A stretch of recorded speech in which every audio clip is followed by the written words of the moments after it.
Hello, everyone, and welcome to another episode of Totally Plausible Conspiracy Theory Podcast. I'm your host, Dirty Mike, and with me, as always, is Adriana. Hello, hello. Hey, how's it going? Good. How are you doing? I am doing pretty good today. I'm just excited to be back. I know last week we missed. It's my fault, but I went back to work during this whole quarantine thing, and getting some stuff figured out. So I think in the next 2 weeks, I'll actually have a real schedule again instead of being on call all the time. That's awesome. Yeah, that's really exciting. Yeah. So I apologize to anybody. We don't try to miss. We try to do this every week, but things happen. So and everybody's had issues and stuff during quarantine. I know I've had internet issues, and a lot of people have. So we're working through the technical difficulties in my weird schedule, and try to get back to doing this every week. And the internet issues mean that I get to run it. So for anyone watching, or listening later, so sorry for whatever I end up fucking up this time. Woo! Yeah, well, tell them. I was gonna say something, but why don't you tell them what I we're gonna be messed talking up about today first? Oh, I'm gonna say what I messed up last time. So today we're talking about Mothman because dude doesn't like giant Mothmen. Like, it's pretty cool. So yeah, we're talking about Mothman today, and I'm really excited. I don't know, I'm from Virginia, which I think it's kind of centered around West Virginia, but there's some stuff in that area, so I'm really excited. A lot of my friends, really like Mothman, just because it's close to home, so I'm really excited to kind of learn about him, or tell you guys about him. Have you been to the Mothman Museum? Or no, but I really want to go now to Point Pleasant and go to the Mothman Museum. Yeah, like I knew a little bit about Mothman. I was in West Virginia a few weeks ago, and I was there at night, so I couldn't have gone anyway, and with quarantine, I couldn't have gone. I'm sure it's closed. But I'd love to go back to that area and visit the museum at some point.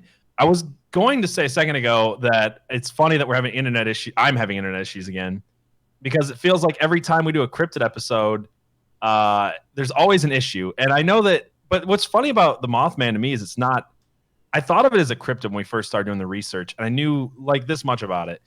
And it seems to turn out to be a lot more than just, a standard cryptid conspiracy theory. There is a lot of conspiracy here. There's a lot of we'll get into it in a minute with stuff with like the Men in Black and aliens, UFOs, everything. It's seriously. I read that the book The Mothman Prophecies by John Keel, which is where I'm going to get a lot of this information. And that book is a smorgasbord of freaking conspiracy theory. It's great. It's a great book. You guys should read it. But that's the one that I really want to read. It's one of the best conspiracy theory type books I've read in a while, for sure. Yeah, I really want to read. I think I said it wrong, but thank you, April. I love that word. It's a fantastic word. I think I said it more like the Swedish chef. Smorgasbord. Smorgasbord? I don't know. Anyway, but it is. It's got everything in it. Anyway, do you want to kick us off? Where do we want to start with this? So I guess we'll kind of what the Mothman is, or yeah, let's kind of start with the history and what he is. So basically, the Mothman is a Mothman. It's kind of in his name. Apt description right there. It's basically a giant Mothman. So what do you think of a Mothman? What do you think of literally like this guy? You should keep describing Mothman as being Mothman-like. That really helps. I guess it's kind of descriptive in itself, but So basically, it's a large man. Shocking. Has wingspan about 10 to 15 feet. They're not quite. I mean, no one's really been able to ask Mothman to stand still to measure it. So like, measure, yeah, and just like hold still. Hold still. But yeah, 10 to 15 feet. I think the biggest thing with Mothman that's the distinguishing feature of him is he's got bright red eyes. They can often glow. Glowing red eyes. Yep. So like glowing red eyes. So essentially, he folds his wings. He apparently walks the weird shuffle. Witnesses compared to a penguin. Woohoo! Penguin shuffle. Yeah, and when he flies, he unfolds his wings, shoots straight up with great speed, then levels out to wherever he wants to go. He is rarely observed flapping his wings except for takeoff. That was one of the weird things to me is I read a lot of witness accounts, and some of the witness accounts say he didn't flap his wings at all. They basically just stood out to the sides, and he would lift off of the ground kind of like a helicopter, more like a levitation than an actual flapping thing. And when you talk about Mothman, and we'll get into that stuff later as far as being mischaracterized, like we always talk about with cryptids, it's weird to think that a creature that big could take off. I mean, it seems impossible unless it's some otherworldly supernatural being or something, that it could take off from a standing position and go straight up. Like a bird that's 6 to 7 feet tall is how he's described. Even with that wingspan, would not be able to just take off from a standing still. It'd have to like have a running start or something. So no, so he's a big dude. I think he's generally considered to be like gray or black. Yeah, I've heard gray, light gray, dark gray, but just somewhere in that. He's usually seen at night too, so I think that. Yep, exactly. It's a little hard to pin down the color, but. And so here, well, I'll throw a picture of what people think that. There was a picture taken, so here's kind of what people think that he kind of looks like. So let's throw this little. There's a drawing of Mothman of what people think it looks like. You can see the red eyes if you're watching. It's basically the sketch drawing of. It's not quite. It's furry almost. It looks like a furry with feathers. So, and like I said, the big kind of distinguishing feature of Mothman are his giant, beady, glowing, terrifying red eyes that you kind of see.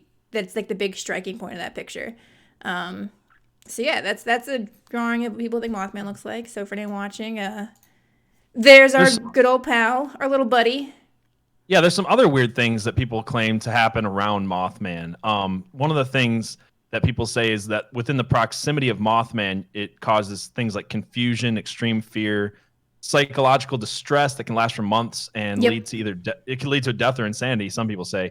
There were people that had been prominent Mothman contactees or sighting, whatever you want to call it, that later committed suicide or had it kind of wrecked their lives, ended in divorce and things like that. Some people got divorced and married other people who believed in Mothman. I guess it was so important to them. But okay. Yeah, I don't know. It's pretty interesting. John Keel talks a lot about the people of Point Pleasant in his book.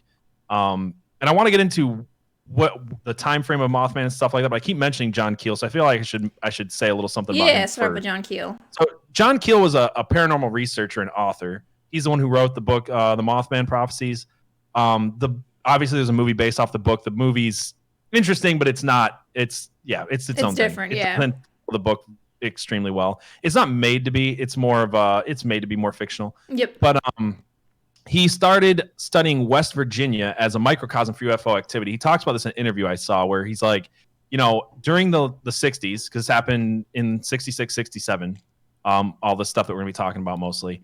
And he's like, well, there's so many UFO sightings everywhere. So instead of chasing each UFO sighting down, I'm going to stay in one place that's got a lot of activity and just study it for a long time and try to, it's kind of like we talked about with the green fireballs. I feel like that keeps coming up. But the green fireballs episode, the reason they couldn't really pin these things down is they only had like one set of cameras, and every time they saw a sighting, they moved to that area and then it would happen somewhere else. So they were always chasing it, but they were never there. They were never there when it happened. Yep, exactly. So his idea was to stay there. He was writing for Playboy at the time. I think John Keel, let me make sure this is right. Yeah, he was in West Virginia in 1966 to write about UFOs for Playboy magazine when he was introduced to the Mothman events. So he's going to be pretty important in this. But the Mothman events started in 1966, November 12th. The first sighting of Mothman was Point Pleasant, West Virginia, which is kind of the big epicenter of Mothman. And that was in November 12th, 1966. And Mothman was first seen by they're 5 men, and they were digging a grave at a cemetery, guys. It's okay. They weren't digging a grave for some random person they killed. So they were digging a grave at a cemetery, and these men saw a figure fly low from the trees over their head.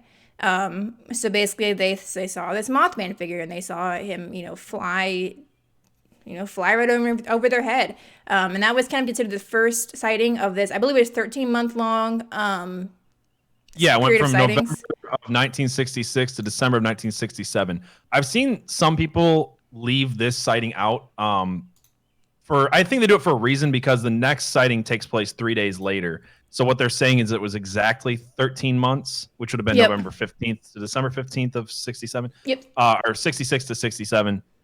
But this one is, the first sighting really of Mothman. And there was 5 witnesses, like you said. I think it was in daylight too. Yeah, I believe so. Yep. Yes. So, they weren't, a lot of the early people weren't believed. So there wasn't a lot of stuff written about it early on until the media kind of picked up on it. So it's fascinating too that it's not like this was a huge story right off the bat, and then people were just copycatting it. Like there's a lot of reputable witnesses to this. And after the first sighting, there was well over 100 people that came forward with sightings of Mothman in this area. Exactly. 13 months. And I think the next people were the two couples, correct? Who saw it at the Yes, 3 days later, there was the two couples that were out at the old TNT area, which is going to be an important thing. So I want to kind of explain that first. Yeah, let's talk about the TNT area. So in World War II, they built this munitions bunkers, I guess, underneath the ground just outside of Point Pleasant. So basically, there were these big igloo-type domes that they put underground, and there was tunnels connecting them. And then they put like grass and stuff on them, so it just kind of looked like a hilly field. And it was to hide. It was to hide our. Basically, they're making TNT and explosives there, right? Yeah. So they called it the TNT area, and this was abandoned after World War II. So it's 20 years later, and it's just kind of became a hangout spot. It became kind of like a teen hangout spot, like to go and make out and whatever, and just to get away from town, to go have sex. This is. Pretty much, yeah. And there's a couple stories about that. There's actually a really interesting story about a couple having sex in the back of their car in this area. We'll get into in a minute. But there were two couples hanging out at this TNT area 3 days later, which would have been November 15th, 1966. And their names were, their names were Steve and Mary Mallett. Yep. And Roger and Linda Scarberry. And when sorry, you can go ahead and tell the story. I don't mean to cut you off. Oh, that was kind of, yeah. So basically they were hanging out. I'm assuming they weren't fornicating per se, since there are 4 of them, but who knows? We don't kink shame. Oh, no kink shaming. We only kink judge, not kink shame. Anyway, so they basically saw this, I guess Mothman, and he kind of, I think they were kind of they were just cruising around, is what I had read. So I don't think they were like parking or anything, obviously, with them all in the car together. But they're kind of like on a double date. They were driving around the TNT area, and the Mothman creature swooped down by their car and started chasing them. Yeah, chasing them. Apparently, they were going over 100 miles per hour, and to get out of there. Huh?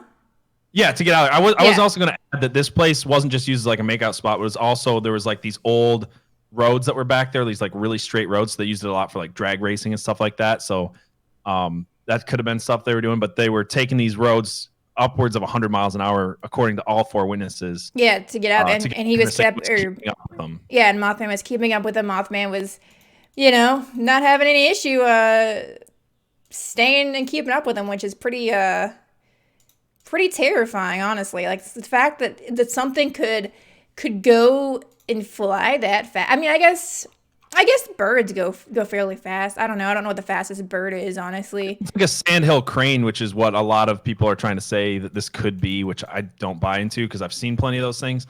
They're not that impressive. I don't think they go 100 miles an hour. I mean, the thing is, they said that they were running away from this thing excess of 100 miles an hour, and it wasn't until they got into town near lights that the thing kind of just veered off and went back. So yeah, exactly. The TNT area kind of became known as, or believed to be, kind of Mothman's stomping grounds, like his home. Like that's where he would hang out. Just chill, cook some cookies for his friends, have some tea, ready to go. Nice guy. Yeah, for sure. And so the police didn't actually believe these couples when they first, because they went right to the police and reported it. Yeah, they didn't believe them. They didn't think much of it until the next day. The police actually went to the site and they started having really weird interference with their radios. And a lot of people, like even the police were saying, like there was times where you would get close to what you thought was the Mothman and you would feel like you were trapped in this like unexplainable fear. John Keel actually talks about this, where he himself goes out to the TNT area with, I believe, with these two couples. They showed him out there. Yep.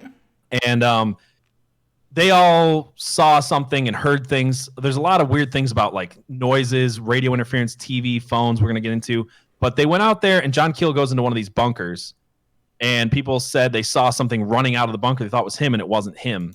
And they heard loud noises, but he didn't hear them even inside the bunker, which made no sense. Yeah. So they all get freaked out and go home, and John Keel comes back, and he's like, okay, well, I got to figure this out. I got to check it out. And he's driving down this road, and he said that he got to a point where he stepped into what he believed was like this sphere around the creature, a bubble around the creature that actually like paralyzed him in fear. And he said he kept going, just pushed himself to get through it.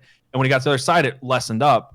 and then he almost stayed the night in the field because he didn't want to go back through that area to get to his car and get out of there. Yeah, and people also say too, report that feeling of overwhelming fear and confusion and nausea. And, yeah, they said like, you know, even like in particular, people say that a sense of pure evil overcomes them when they see, especially Mothman's eyes, which again are those glowing red eyeballs. But yeah, people report like just the sense of just pure evil and fear, almost like, I don't know, the best way it reminds me of, you know, the fucking Harry Potter movies, the Dementors or whatever.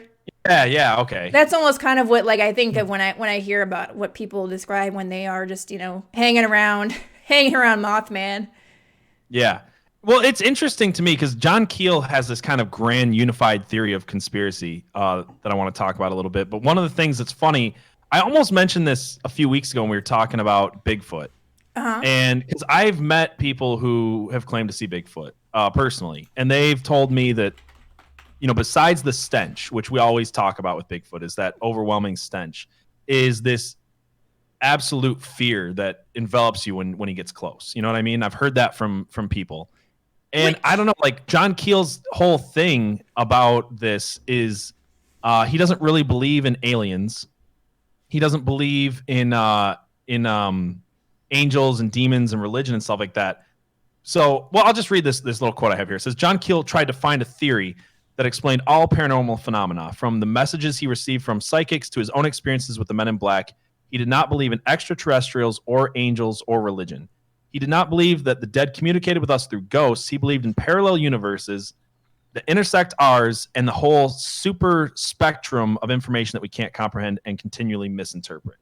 Okay. So John Keel's thing throughout the book is he's linking all this stuff together, from fairies to witches to UFOs to, I mean, the book is everywhere. It's even got stuff about Lee Harvey Oswald and JFK and MK Ultra and stuff. But as far as going back, like through like the lights in the skies, because this guy's chasing UFOs. The thing that you got to that a lot of people don't realize about Mothman is the entire time the book doesn't even have a ton of Mothman sightings in comparison to how much UFO sightings are happening in the area and how much Men in Black sightings are happening in the area. So the Mothman is kind of like believed to be interconnected to all this, and he connects all these things like the lights in the skies going back through history. There was times where the lights in the skies were believed to be fairies. Yep. Or the lights in the skies were believed to be witches. That the folklore of the time was literally that witches had lanterns hanging from the front of their broom, and that explained the lights in the sky. Like Kiki's delivery service, we see that. She has a little lantern on the front of her broom. It's very cute. Yeah. Just like his delivery service. Yeah. But it's interesting because he actually goes through a lot of history in the book that I find fascinating. Like he even talks about, I didn't know this, but like the 1880s, there was like a UFO type craze, you know, and there's a story that was written about in the front page of the New York Times in 1887 about a flying man creature in Long Island that lots of people saw. And he kind of goes through stuff like that. He goes through like the history of you know, like different religions and different beliefs and what's the word I'm looking for? You know, myths and things like that. Yeah, as far legends. As like Thunderbirds and I think stuff like that. I think it would be fun maybe to do a whole episode on that book because it sounds like there's a lot in there. Yeah, there's a lot more in here that we're not going to get into this episode, but I just kind of wanted to explain this kind of grand unified theory that there is something interdimensional or even ancient alien type things that he might, you know, that he kind of believes in, that this is all connected in some way, that there's that it's not little green men from Pluto, but it's you know, something that's been here for a long time. So that's what's fascinating to me about this book, is the idea that the lights in the skies have not just happened since airplanes, or have not been a recent thing. He kind of goes through like all of the times in history where people were seeing lights in the skies and how they explained it through their understanding, how our modern day kind of explains it as aliens and UFOs, but you know, he doesn't believe it's any of those things. So yeah, and people like have been seeing, you know, people have been seeing, you know, lights in the sky forever. But also I kind of wanted to step back to when you said, you know, about that overwhelming sense of fear.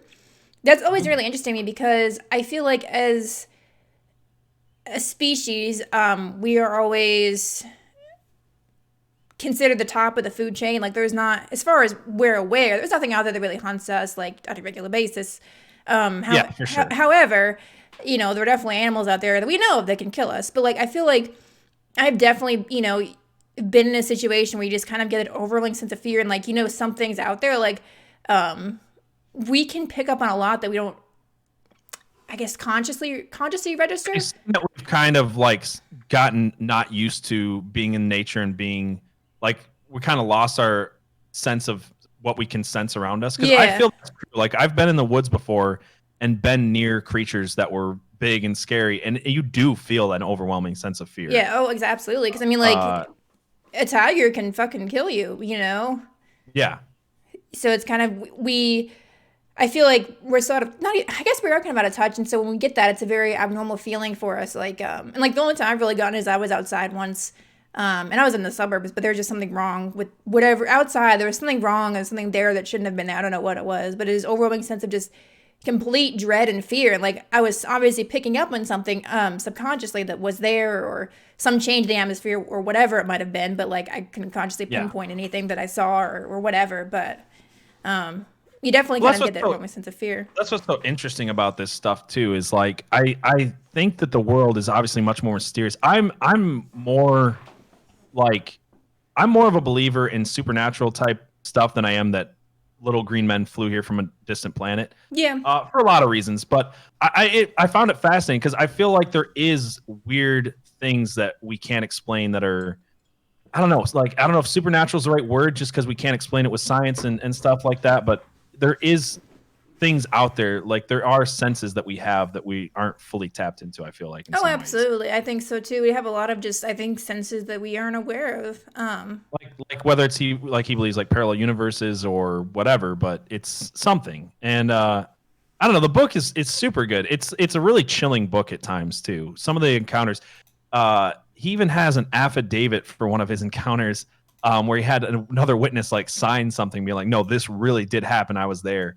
And that witness was actually Mary Hyre, who I thought we should mention too in a little bit. But yeah. I don't know if you have anything else to say about that. Well, let's get started, I guess, a little bit maybe about Point Pleasant. And we can talk a little bit about the bridge if you want to kind of get started there. Sure, yeah. Why don't you take care of this? So basically, Point Pleasant, what you mentioned earlier, is a little town in West Virginia. I think it's got about 4,000 people. And it's kind of the center to this whole Mothman creature or whatever it might be. So yeah, like we said earlier, most of the sightings in Point Pleasant were near the West Virginia Ordnance Works, which is the TNT area that we mentioned earlier.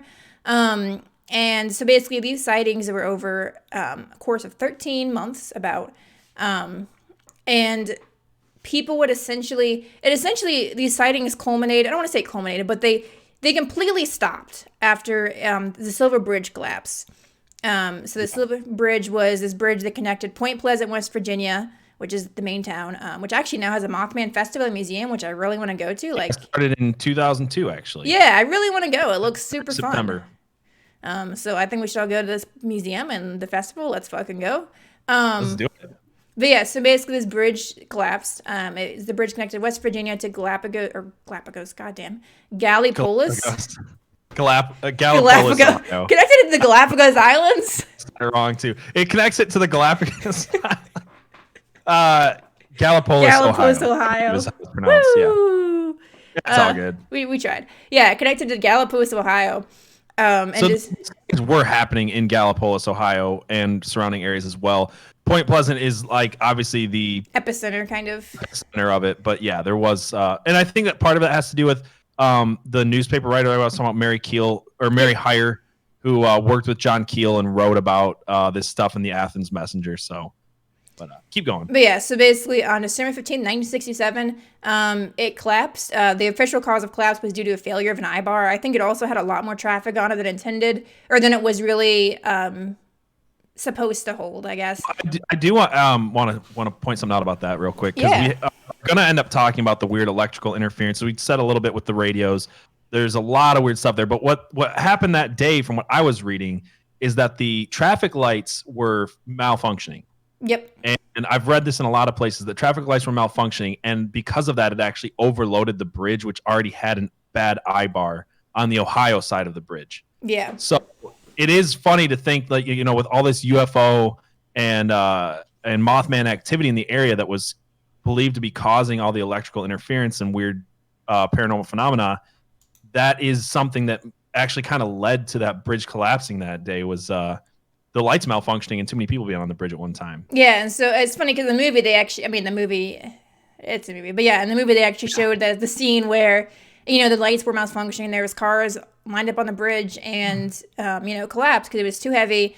It was an older bridge. It wasn't maintained properly, I don't believe. So there are a lot of things that led to it, but the initial cause was the I-bar and the fact there was too many cars on it, and the reason there were too many cars on it was due to an electrical interference because of a messed up traffic light. But yeah, so 46 people died. And after that bridge disaster, Mothman was not really seen in that area again. And that was kind of the end of that Mothman in that particular area anyway. Yeah, not at least not until possibly 50 years later, which we'll talk about in a little bit. But so it's weird because you hear the name Mothman Prophecies, and it's kind of weird to try to connect. So I wanted to talk about that. Connect the idea of the Mothman being this harbinger of doom and kind of telling people that bad things are coming. But I think it's more than just the fact that the Mothman stopped appearing after the bridge. There was a weird letter that John Keel sent to Mary Hyre, who, like I said, they were working together in this whole UFO thing. She was taking reports and writing about them all the time. They were both getting threats from the Men in Black, which we'll get into.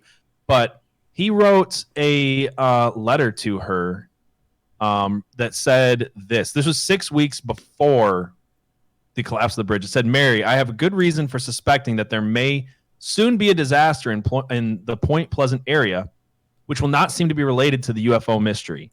A plant along the river may either blow up or burn down. Possibly the Navy installation in Point Pleasant will be center of such a disaster. A lot of people may be hurt. If this should happen, notify me as soon as you can and write the story normally. Don't even hint to anybody anything about this." So this is actually a letter that's still around today. It's real. And there was a lot of stuff. John Keel was getting weird phone calls about things, and people, other contactees were getting weird phone calls that he was in connection with about bad events that were going to happen. And like none of them really came true the way they were said to come true until this one, I guess. Yeah. That's kind of the way the book puts it out. But it's that's kind of, I was just trying to connect the whole idea of the prophecy thing a little bit, or the harbinger of doom aspect of it. And some people argue too, because like some people debate whether Mothman causes these big doom events or whether he just happens to warn people, or not even warn, but just like I guess warn, but maybe not even intentionally. Maybe he's just there around the time. And like, so I think the consensus, at least from what I gather, is a lot of people think that he's more just warning. And like when you see Mothman, there's going to be a doom event that's going to happen possibly, but he's not necessarily the one behind it.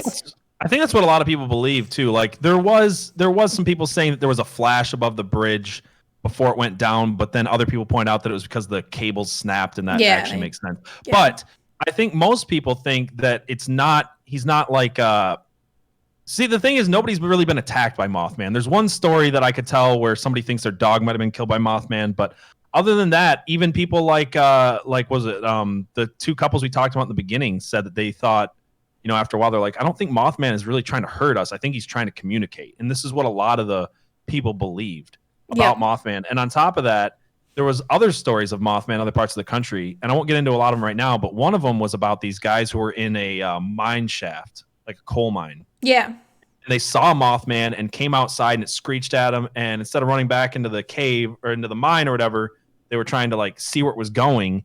And as soon as they left the mine, it collapsed behind them. Yeah, I believe that was the lens to the. There was a mine in Germany that collapsed. If that's the one you're talking about. It was Freiburg, I believe. Freiburg, Germany. Yep. So, hey, Mothman's the good guy. Yeah, maybe. I don't know. I mean, it's scary. Like a lot of people said, it's creepy, and it scared them to be around, but they felt like it was trying to communicate with them. It wasn't trying to harm them. Yeah. So it's kind of interesting. But yeah, and people have also stated to seeing Mothman prior to other, like we mentioned earlier, other events. There was apparently the Black Bird of Chernobyl, and Chernobyl was in the 80s, I think, right? Yeah, it was the 80s, the melt. I don't know the exact year, but it was the 80s, yeah. Nuclear meltdown at Chernobyl. So apparently there were some reports of people seeing Chernobyl.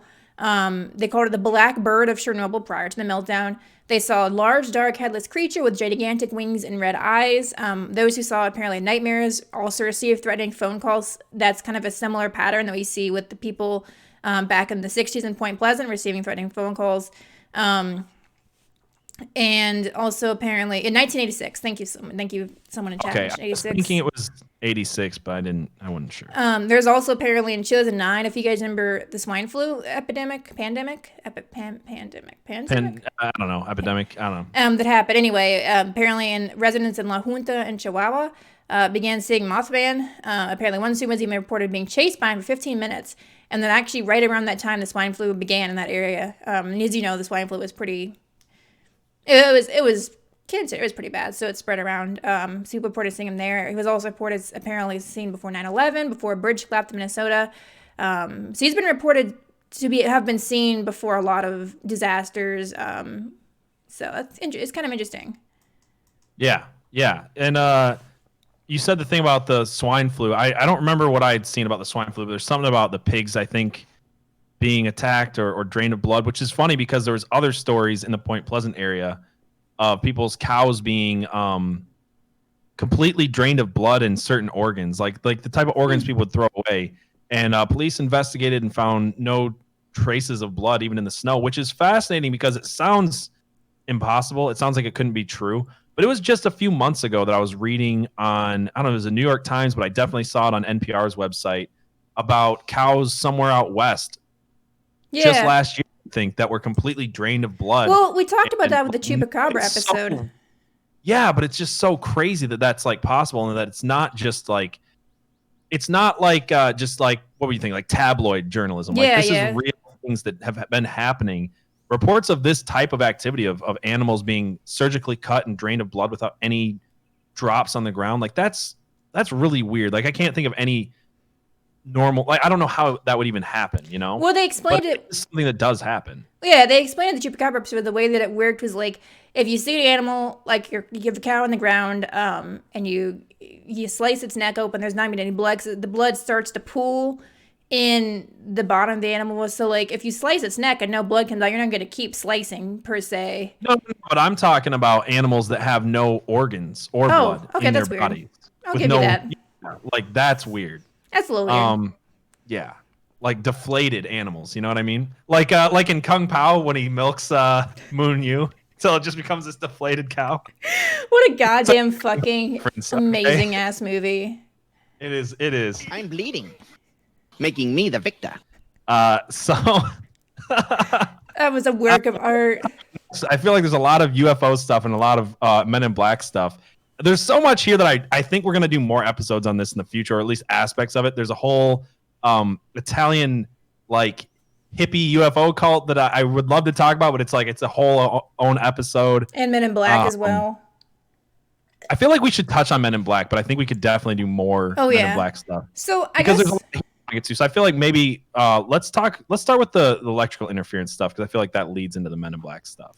Yeah. So basically, actually, let me go. I'm going to start with Chicago real quick. That's cool, and then we can go back to Point Blank and lead there, since that's kind of the end of my shtick with the sightings, I guess, rather. Sure. So yeah, I guess as far as the end of the sightings go that are kind of known about. So basically, there's been a lot of sightings in Chicago. Which, like I said earlier, is really cool. I like Chicago. I live in Chicago. It's like my favorite city. So I was really fascinated to find this website. There's like one big website, and it's run by this man named, his last name is Strickler. But basically, he's got a lot of sightings, like just list upon list of sightings. I'm going to only really talk about one because there's so many.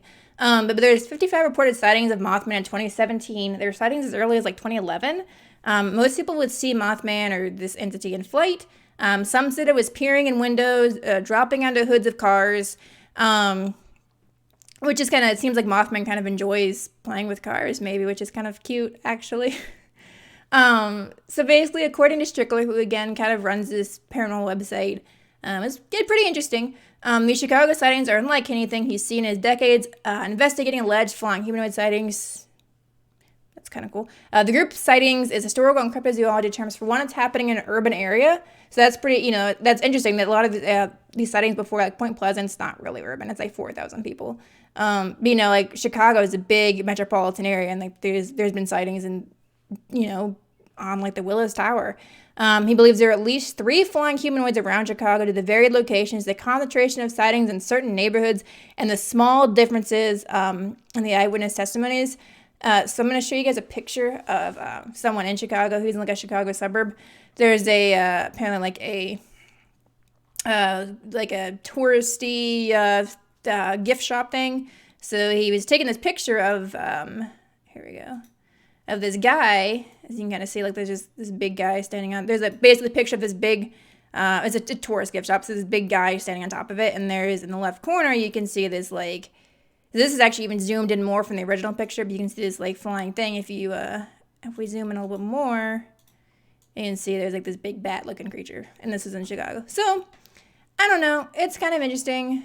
Make what you will of that, but yeah. So that's kind of been where a lot of the sightings. Well, are. what's interesting talking about sightings and witnesses is in Chicago. I was reading some witness reports.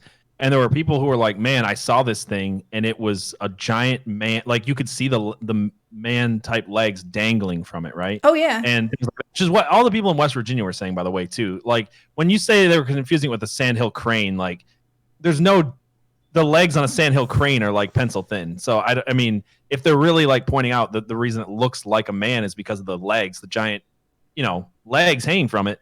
That's weird to me. But what's interesting about the witnesses is they would say stuff like, man, I didn't want to talk about this. It sounded crazy. Yeah. And then with the Chicago one, this is 2017. So like I got on Facebook and I started seeing other people talking about it.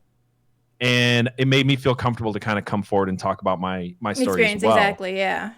Which in the Point Pleasant area, one of the things John Keel did is you hear about the over 100 people reporting this, and a lot of credible people. There was people at a school ground, including children, like 12 or 15 of them at the same time. Like groups of people were seeing this. Yeah. And together. And so it's not just like some lone dude coming to the story. Like school teachers were backing them up. There was all these sightings and stuff. But one of the things John Keel did is he would go and do spot checks. So he would drive to random people's houses and just show up and be like, hey, have you guys seen anything weird? And they'd be like, well, I didn't want to come forward and say this, but now that you mention it, and he'd get a lot of stories that way as well. So they're like I believe with all sightings about like UFO type stuff and paranormal and weird things, most people don't come forward and talk about it. No, because you're considered crazy if you do. Yeah, exactly. So it was interesting to me that he was like going around and just being like, hey, you don't have to go to the papers. I'll keep your name out of this, but I'm just asking and checking around. And he was, some of the best witnesses to some of the most interesting stuff were found that way. So that is pretty fascinating. So I guess you want to get back into more of the Men in Black and all that fun stuff. Yeah, I feel like we're definitely have to do another episode. Maybe next week we'll do a full episode on the Men in Black. So I'm just going to touch on that because I didn't realize how much there was to talk about this. So I'll probably touch on the Men in Black a little bit at the end, but I want to mention a few other things. Yeah, first. Go for it. So one of the other things that was interesting about because we're gonna have to talk about the whole UFO thing. I did not realize just how much stuff there is to talk about with the Mothman. I honestly thought when we were going to this, there was going to be more like, oh, this is a cryptid. This is what it looks like. Maybe it's this, maybe it doesn't. But this is a lot more than that. So one of the things that a lot of witnesses, and this has been backed up by plenty of other reporters, researchers. People that see these lights in the sky a lot of times will get like conjunctivitis of the eyes and burns on their skin, sunburn type stuff. So that was one of the things he was talking about a lot was witnesses coming forward and their eyes were red and swollen from having seen either Mothman or the lights in the skies, because there was so many good stories that we'll get into about the UFOs there. There was actually one couple, we were talking about the TNT place, that were out there in the backseat of their car in a state of undress. And they were fucking. Yeah. They saw this light come down and hover in front of their car, and they stared at it for what felt like seconds. And then they took off, and they threw their clothes on and headed back into town. They didn't want to tell their parents. They didn't want to tell the police or anybody because, they were teenagers in the backseat of a car naked. So they woke up the next day with full body sunburns that they were trying to explain away. Like, how did you get sunburnt in the middle of the night all over your body? And also, apparently, by the time they got into town, it was 2 hours later. So they had this huge time loss thing. And there's a lot of stuff that Keel talks about with witnesses experiencing lost time. Yeah. Or even the opposite. So there's kind of that stuff going on. And then the telephones thing was weird. So there's all these witnesses, people that had seen things started getting strange telephone calls. Yep. And sometimes they would get telephone calls where they would answer it and there would be maybe a strange metallic sounding voice on the other end. Sometimes there'd be 3 loud beeps. So many people described 3 loud beeps. And it just kept getting weirder and weirder. Like sometimes they would hear the 3 loud beeps when they didn't even answer their phone. And then it got into like seriously some poltergeist type territory at one point. Like people were describing things in their house being moved that they couldn't possibly have moved themselves.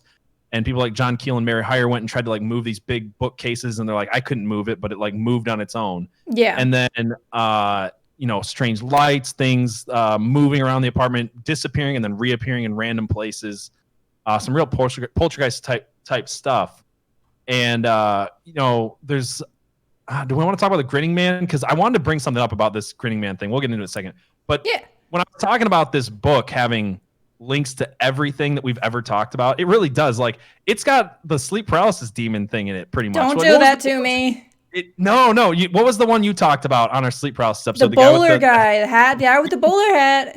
16-year-old girl in Point Pleasant, Virginia, who was terrified to talk about what she'd seen. Don't do this to me. Apparently, she started sleeping in her parents' room because she woke up and saw a man with a hat, with the bowler and hat. A grin. Yeah, I don't know if it was a bowler. Grin. And the grin. Yeah, and the grin. Foot of her bed. God fucking damn it. Yeah, so it's got like I said, like it's so fascinating that this whole like grand unified theory of whatever he's talking about.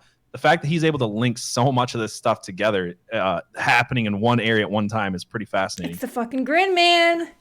Yeah, and you know what's weird about this? What's weird to me is every time we look into this stuff, I always look up like debunk and like search all these terms for like, okay, like who can we find in this story that's lying? Who can we find that's not telling the truth? What can we find that's been exaggerated? I don't find a lot here. I mean, I feel like there's a lot of really credible witnesses, and you can either believe them or you don't, but there's a lot of witnesses and a lot of people that didn't say, oh, Keel wrote this about me and he was wrong or whatever. Like there's people like the first 2 couples we talked about this for the rest of their lives. So, yeah, but anyway, there's a lot of like strange interference. They started getting weird phone calls. One of the things they talked about was getting phone calls that sounded like other people that they knew, but it wasn't them. They would ask them like, no, I didn't call you. And they would say things. They would get phone calls. John Keel would get phone calls from people that knew things about him that no one else could have known, like where his father was born and things that he was thinking. And it got into like some like mind reading type stuff. Gosh, there's so much here. I don't know if I want to like get into the whole Men in Black thing or just save that for next week. Let's save that for next week. I do want to touch on Indrid Cold a little bit. Yes, let's do that. And then I've got a few other things we could talk about because I feel like next week we'll have to revisit Mothman specifically to talk about the Men in Black because it's a whole episode of itself. Yeah, I think I have like just one part of the story that we'll have to cover next week. Yeah, so we'll do a part 2. But yeah, so Indrid Cold. I feel like I'd never heard of Indrid Cold. Now I'm horrified by him because that's my sleep paralysis demon, but it's fine. So yeah, Indrid Cold was actually in it was in the movie as well, which that's the first time I'd ever heard of him, was this fictional movie with the Mothman Chronicles or whatever. And so I think he's kind of related. He was in Point Pleasant around the same time that Mothman was. So perhaps he was a Man in Black, which I think, a quick thing about Man in Black. Man in Black, basically, if you don't know what they are, if you haven't seen the movie, basically they are people who know about aliens and try to erase memories, don't let you talk about it. They're basically this maybe secret government agency that don't want this aliens to get out. Well, let me give a little brief overview of the Men in Black talked about in this real quick. Because like I said, we'll do a whole episode on them next week. But the idea was that at the time there was these strange people showing up. And they were usually dressed in black. A lot of times they would even impersonate military officers. Every time they checked on stuff like ran their plates, the plates didn't exist, or ran the addresses, they were fake, or checked with whatever base they claimed to be, whatever rank they came to be, it was fake. They didn't seem to actually have a lot of knowledge about the military either, but they would come dressed like military members and ask questions. So they would basically show up at contactees' houses or people who'd cited Mothman or the UFOs were having the strange electronic phenomena experiences. They would show up at their house and ask them questions.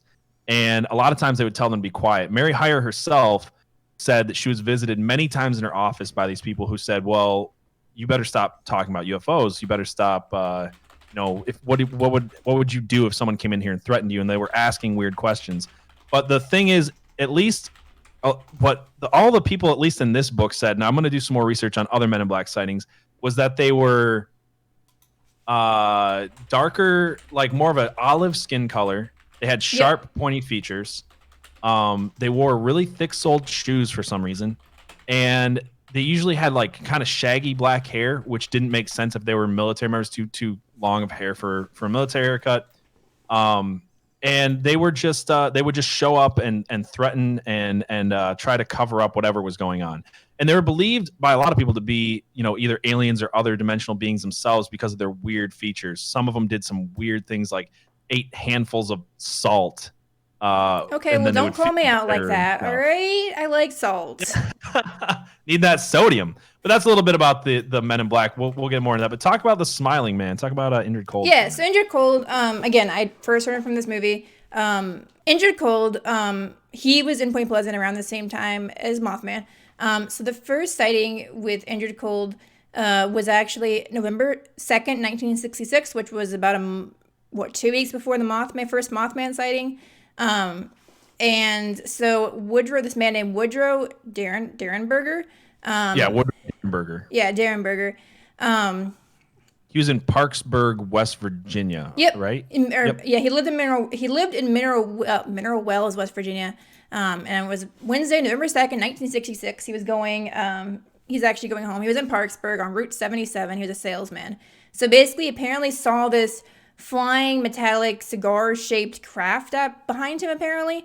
I guess the ship basically traveled right by his truck, blocked him, and made Derenberger slow down and stop his car. The door on the craft opened.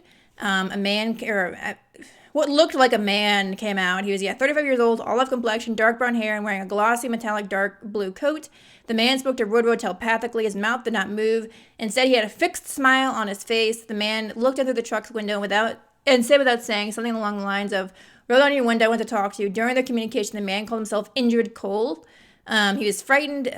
This is all mentally, he's not spoken words. Indrid Cold and Mr. Derenberger's conversation lasted about 10 minutes. Cold told him, "We eat, we breathe, we sleep, we bleed, even as you do." Before returning to his flying craft, he said, "We will see you again." And then he reported the event to the police. So apparently after this, he began to get harassing phone calls. He apparently even disappeared for 6 months. Derenberger did, and apparently said he was with Indrid Cold. And per Derenberger, he came from a planet Lanulos in the Djinmedes galaxy. I can't remember that's right. So, interesting. So I'm actually going to show a picture of what maybe Indrid Cold looked like. Maybe. So let me throw that up here. Sorry, again, I'm not usually running this, so this is going to be where is we at? Here it is. So here's maybe Indrid Cold. He has got like kind of the hat, but he doesn't have the fixed smile on his face, which is kind of interesting. That's a weird one. I mean, I seen somebody snap that picture and said it could be Indrid Cold, but when you look at all of the pictures, drawn pictures of him, he actually has like a black and white checkered shirt that he's always drawn with a weird smile on his face, slick back hair. I don't know what I feel about that picture. We'll show. I don't know if you got the other pictures of him, but I don't know. It's he was also cited a few other times. I was gonna say he was cited somewhere in New Jersey in actually October before that by some people, and then he was cited by Woodrow Derenberger, and then there's that story that I said about the little girl that saw him over bed. This is actually a quote from her. It said, "It was a big man, very broad. I couldn't see his face very well, but I could see that he was grinning at me. He walked around the bed and stood right over me. I screamed again and hid under the covers, and when I looked again, he was gone." So this is also believed to be Wow, okay, that's mine. It's fine, though. This is fine. I have really bad sleep paralysis for anyone listening, and that's the if you don't know sleep one. paralysis, we did an episode on it you can check out. Yeah. But the thing about Indrid Cold is he supposedly stayed in contact with Woodrow Derenberger, and his family had apparently seen him come around, had heard him on the phone, and they were all believers in what he was saying as well. And one of the things I didn't mention earlier about the TNT area is that after these sightings started taking place, it became kind of a festival activity for people to go out there at night, like in large groups, and bring their shotguns, open the bag of Mothman, And things started happening too around around Woodrow Derenberger's house for a long time. And it wasn't until that started to die down that Indrid Cold supposedly started showing up again. John Keel was always very suspicious of Woodrow Derenberger being maybe a nut or making this stuff up, but I guess he kind of eventually came to believe because of all the other sightings of people nearby and just the fact that he seemed to be telling the truth, is that this Indrid Cold character was one of these men in black, but the stuff he was telling about being from Lanulos and all this other stuff was some type of misdirection. There's a lot of stuff in the book about the men in black and these weird phone calls being all about misdirection, which kind of makes sense, you know, if you think about what the men in black's possible interests or goals are, to get people to look somewhere else than the truth, you know? So yeah. So it's I believe that Indrid Cold was some alien from another planet per se, but yeah, a lot of people saw him. A lot of people saw the checkered shirt, creepy smile guy. So yep, and apparently, like you mentioned, his kids, his wife, they all came forward and said that they saw this man. They're paying him visits. His wife was terrified, said that these beings were much like us, traveled in everyday cars, dressed in everyday clothes, were not human in origin. And like I said too, he disappeared for 6 months and apparently was with Indrid Cold. So maybe, I don't know. It's interesting. And like I said, he was around the same time that Mothman was, obviously, which is why I wanted to bring him up specifically. Even though we're not going to go too much into the Men in Black themselves until next week, but yeah, I feel like we're getting towards the end of our episode. So what I'd like to do really quick is if you could show that photo from 2016, I want to talk about that real quick, and then tease a little bit of what we'll talk about next week. Because this is going long. I'm actually happy because this book was so great, and there's so much here. I'm actually excited to be able to talk about the rest of it because I didn't even get into my favorite parts of it yet. So there's definitely another hour plus of material here that I'm really excited. So this was a picture taken by a photographer in 2016, and it was in Point Pleasant, West Virginia. So this is 50 years after the original sightings of Mothman, and it's a little hard to see, but it definitely has weird legs. It looks big. I mean, I don't know what to make of it. Could be, I guess, a crane, maybe with the legs are a little thinner. But the thing that's weird about this photo is I expected it to be easily debunked or disproven because I've read a lot of stuff saying there's no real good photos of Mothman. They're all fake. I looked into this for a while and I couldn't find anybody saying that it was fake. It's apparently a real photo. Yeah, and they even did it's not photoshopped. Yeah, they even did like a news segment on it and everything. Yeah. So when I saw that picture, I expected it to be an easy Photoshop, kind of like some of the ones with Dogman were, but and not all of them with Dogman were, but I was just saying a couple of them were. That one is apparently a real photo, so to make of it what you will. It looks pretty creepy. It doesn't look like a sandhill crane to me. Some people also believe that Mothman could be a mutated bird because it was in that area of the munitions factory. So I don't know if there was any like nuclear. There doesn't seem to be any like nuclear testing that was going on there, but that's some of the theories. I don't know what to think of Mothman, but I think that people saw something real. Yeah, I don't know. There's too many witnesses of them either. I think it's definitely more of the ones that, you know, like with the Chupacabra, I was very easily like, it's a dog. They're dogs with mange. Like that was really super easily. That was kind of an easy to explainable one. Yeah, I don't know. I mean, maybe it's like Bigfoot, where it's just another species we don't know about yet. At least what I think Bigfoot is. If there's anything out there, that's what it is. But so maybe that's maybe that's what Mothman is. Maybe Mothman's real. I don't know. Like, I'm pretty skeptical, but I'm also not. I'm usually skeptical of stuff like this, but I also think that there definitely was something really strange going on this time. Oh yeah, I do too. It's definitely more than just media sensationalism, or a weird bird. There's just too many people that saw this, that were credible witnesses. I find John Keel to at least be credible in what he reports from other people. I mean, I'm not saying I believe in all of his beliefs, obviously. Yeah. But he did a lot of research, and a lot of the stuff that I looked up that he was talking about is backed up and pretty legitimate. So, yeah, I don't know. I feel like we didn't even begin to touch on the weirdness of this story. It gets really strange next week. We'll be talking about all the electronic phenomena, the weird phone calls, the Men in Black, and maybe even touch on some of that Italian hippie alien cult, because that Hell kind of connects yeah. to all this. So yeah, we'll be back next week with more Mothman, Men in Black, and all that good stuff. And yeah, so everyone who's listening, thanks for watching. And we're going to go into some just chatting now for those who are Yes. hanging out in chat. If you're listening to this or watching this later, come over to twitch.tv/totallyplausible to watch this live every week and to join our just chatting. And it's a lot of fun. Also, if you're watching this on YouTube, please subscribe, like the video, share it with people. It really helps us out. So, Thanks for listening. all right, friends. I think that's it. Yee.